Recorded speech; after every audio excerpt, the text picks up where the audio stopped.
மதுரை விழாக்கோலம் இருக்கு. ஆயிரக்கணக்கான மக்கள் தினசரி வந்து அந்த அறுபடை வீட வணங்கிட்டு போறான். இதெல்லாம் பார்த்த உடனே திமுக கூட்டணி பதறான், கதறான். ஐயோ, முருகரை வைத்து அரசியல் செய்கிறார்கள்.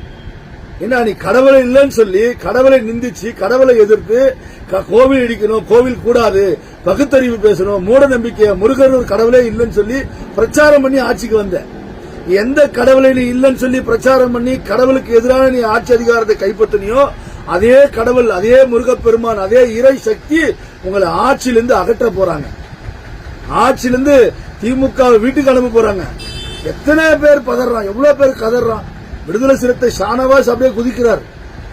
மாநாடு வந்து பிரச்சனை வந்துடும், மாநாடு வந்தா மதக்கலவரம் வந்துடும். இந்த தமிழ்நாட்டில் விநாயகர் வந்தா பிரச்சனை வந்துடும், ராமர் ரத யாத்திரை பண்ணா பிரச்சனை வந்துடும், இந்து முன்னணி RSS ஏதாவது ஒரு வேலை செஞ்சா உடனே மதக்கலவரம் வந்துடும். எத்தனை மதக்கலவரத்தை இந்த தமிழகம் பார்த்திருக்கு?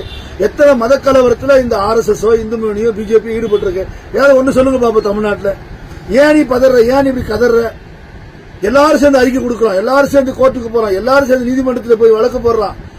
ஐயா, என்ன ஒரு கீழ்த்தரமான வேலை, என்ன ஒரு பயம் உங்களுக்கு வந்திருக்கு தமிழ்நாட்டில். இந்து சக்தி ஒன்னா சேர்ந்தாச்சு. இனி எந்த சக்தியாலும் இந்து சக்தியை தமிழ்நாட்டில் தடுக்க முடியாது. ஜூன் மாதம் 22ஆம் தேதி 5 லட்சம் இல்ல, 10 லட்சம் இல்ல, அதுக்கு மேற்பட்ட மக்கள் வர போறாங்க. தினசரி போன்ல மக்கள் போன் பண்ணி தொடர்பு கொள்றாங்க. இந்து முன்னணி பொறுப்பாளர்களை, நாங்க மாநாட்டுக்கு வரோம், மாநாட்டுக்கு வரதுக்கான ஏற்பாடு என்ன, வாகனம் இருக்கா, பொதுமக்கள் வரா, முருக பக்தர் வரா. இன்னைக்கு இந்த தமிழகம் முருகர் மண்ணா மாறப்போது, தமிழகம் முருகர் நாடா மாறப்போது. இது முருகருக்கான மண்ணு, இந்த பெரியார் மண் இல்ல, பகுத்தறிவு மண் இல்ல, திராவிட மண் இல்ல. இந்த மண்ணு இறைவனுக்கான, முருகருக்கான மண்ணுன்னு சொல்லக்கூடிய நாள் தான் ஜூன் 22.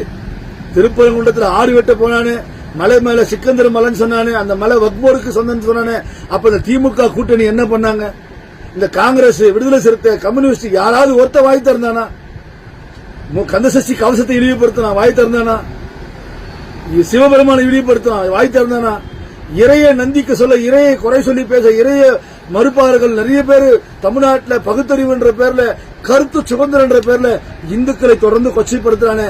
அப்ப வாய் திறக்காத திமுக, அப்ப வாய் திறக்காத கம்யூனிஸ்ட், வாய் திறக்காத விடுதலை சிறுத்தை, முருகர் மாநாடு சொன்ன உடனே கொதிச்சு போறான் எல்லாருமே. நிச்சயம் தமிழ்நாட்டில் 22ஆம் தேதி மிகப்பெரிய மாற்றத்தை உருவாக்குவர் முருகர். நன்றி.